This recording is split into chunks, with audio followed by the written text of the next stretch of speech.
Hi, you guys. It is Amy, and I'm back. I mean, talk about when you have a call to action, people appear and they're ready to have this conversation. And I'm so happy to introduce you to a dear, lovely, amazing person in my life, Heather Evans. And Heather is here to share with us, not only to answer these questions, but just to be a human who wants other humans to be their best selves as well. Heather's up to some really cool things with her business, and I'll let her introduce herself and then we will talk a little bit about these three questions.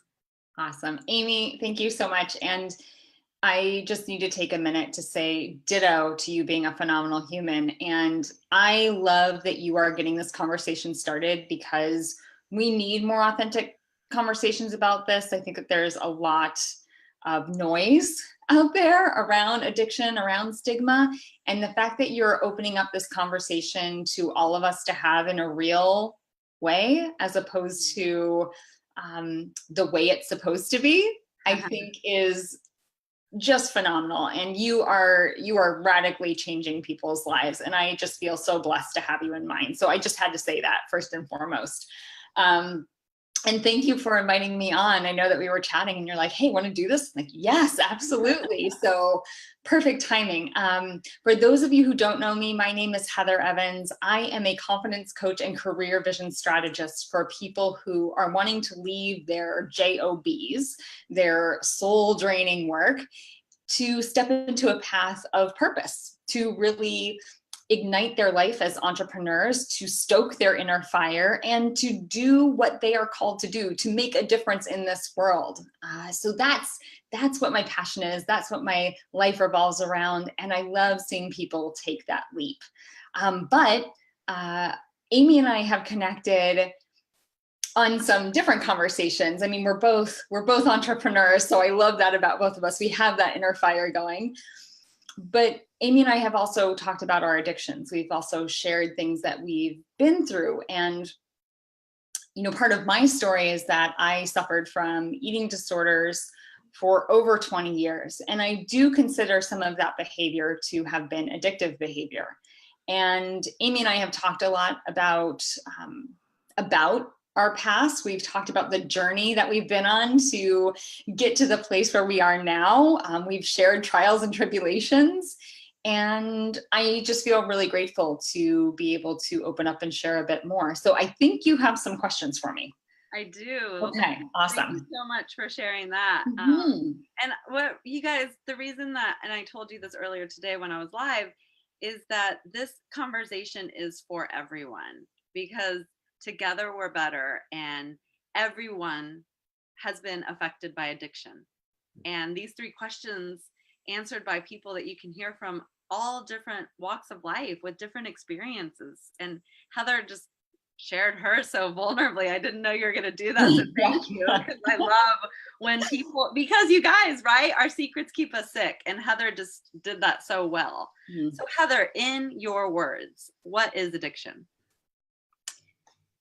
For me, the concept of addiction is engaging in things in our lives, whether it's behavior or thoughts, that really, in some ways, protect us. They numb us out. They numb us out from tuning in, from feeling the reality of our situations, from facing some of our demons, from excavating pain. I know for me, my own personal addiction really enabled me to feel control. That was what my addiction around food, and either whether it was my anorexia or my bulimia, I needed control. And those methods of being able to control food was my addiction. And it kept me from having to deal with things in my life. It really kept me emotionally unavailable to myself. And it took some work. It took some work to realize that that was the mechanism for how addiction was going to play out in my life. And really, it was kind of a revelation to see it as an addiction. just as much as it might be a disease or an illness, for me, after a certain point, it also was a choice that I was making to engage in that behavior. And I was choosing that behavior to keep myself distanced from myself, from what I was feeling, so that I could continue to numb out, so that I could continue to not feel, so that I could continue to have this illusion of control, when really the reality was I was spinning more and more out of control. So in my words, that's how I see addiction, or at least that's how I saw it playing out in my life. And again, making that connection to, oh, whoa, this is an element of addictive behavior, was kind of transformative in how I saw it working in my life. I love that. I love that. And I was just talking earlier that every body is a unique body. Yes. So how we experience it is also different. And you just gave a great explanation of what I refer to myself as an escape artist. Oh, yes. Yes. Right. Yes. Signing up for a Regroovin lifestyle because it is a way of life. Yes. That I choose to call myself out, and with you even, like, ooh, yeah, I did this. And that could form into another way of me escaping myself, or I can just tell you and take all the shame out of it. Yes. As I say shame, I'm going to go into the next question, which is, what is your opinion around the stigma around addiction recovery? Oh man, I think it is a tragedy that a person seeking help is stigmatized, is looked down on. And you and I have talked about this, but stigma does nothing but create embarrassment and shame in the system. And I shared that for me, those feelings of embarrassment, it's probably the worst emotion that I can feel. I'm comfortable with anger. I'm comfortable with a whole variety of different emotions, but man, embarrassment is the one that is a major trigger for me in my life. And to feel ashamed or to feel embarrassed about seeking help, to be stigmatized for, first of all, having an addiction, and then second, getting help to recover, just creates this symphony of silence around it. And that silence is deafening. It's deafening. It creates so many barriers to connection. It creates barriers for open conversation and dialogue. And it creates barriers to us being able to find different ways to work with the things that are causing pain, that are trauma, that have left these imprints on our systems. And I really think it's important that we see it for what it is. And if we see it as this silence maker, this deafener, this system almost that keeps us quiet, it's not serving us. It's not serving our communities. It's not serving us as individuals. It's not serving our loved ones, because nobody's learning, nobody's sharing.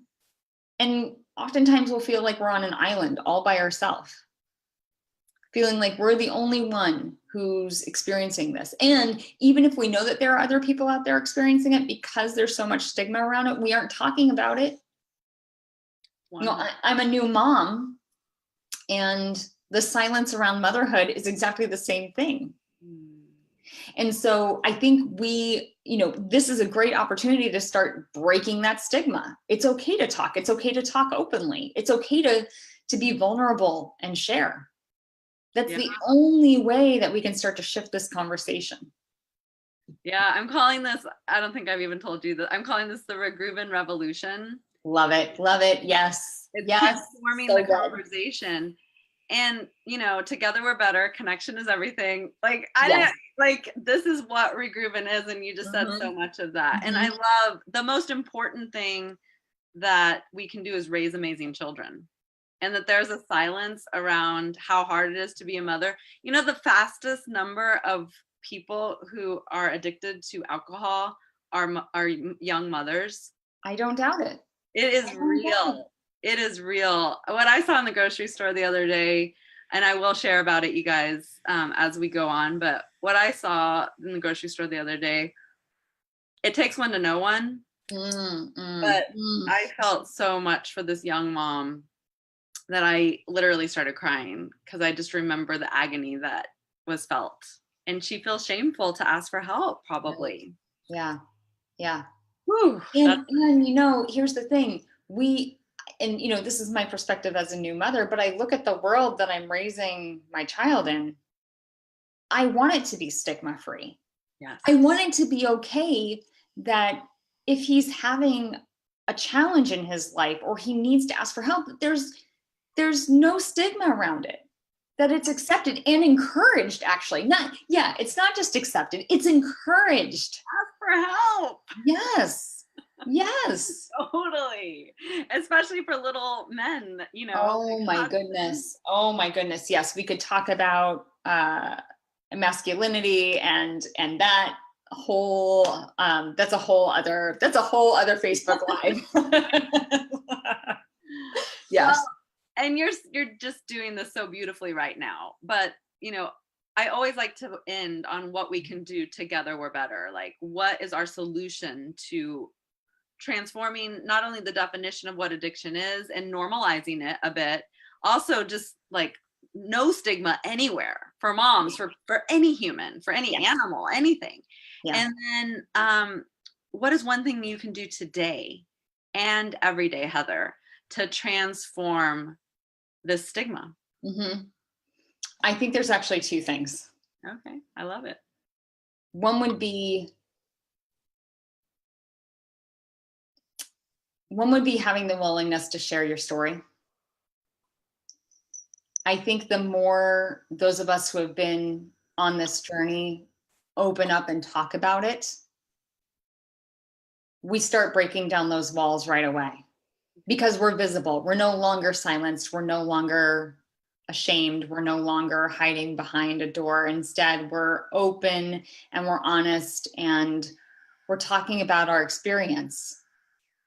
And will it be the same as anyone else's experience? No, these are all individual experiences. But the more people talk, the more a collective voice emerges. And the more the shame dissipates. So I'm always ready and willing to share my story about my journey with eating disorders. I think it's important that it's talked about. The second thing is, and now I'm thinking about that woman that you mentioned in the grocery store. It's imperative that when we see something, we actually aren't afraid to reach out. That we actually take a moment to, even if it's a simple question of, how are you today? So that that person that we see who might be experiencing that pain or going through that process, they're visible. Because I think the thing that's the most damaging in all of this is that we walk around invisible. Yes. And like, so what's that? Like, I see you. Yes. And that's what intimacy is. And what, at the end of the day, we're craving so much is to be seen. Yes. And I'm not saying that you reach out and you go, hey, here's a number for a meeting, right? Or, hey, here's Regroovin, like, you know, join my program. You know, what we do is we just say, how are you today? You can say that to anybody, whether they're struggling or not, but that power of seeing someone, man, is that transformative. That can shift someone's entire day right there. Yeah. So if I were to say anything to anyone, one, share your story. Two, see people. You never know what's going on in their world. You never know what story, what burden, all the things they've had to overcome. Ask them how they are today. Smile at them. Yeah? It's as simple as that. It's just simple human connection. Yeah.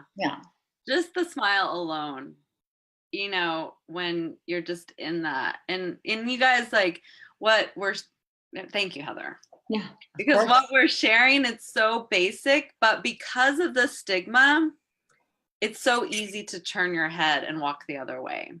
And I could have done that but I didn't. I didn't. And that's not what the story is about today. But thank you, because like you just opened my heart on another level. Yeah. To see myself. Because I took your advice without even, really knowing it. Right. And that's a long way to come from the girl who was like hiding, bottles because I didn't want people to see how many I was buying. And yeah. That I felt.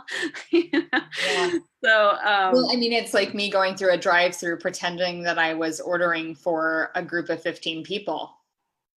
I was ordering for myself. Yeah.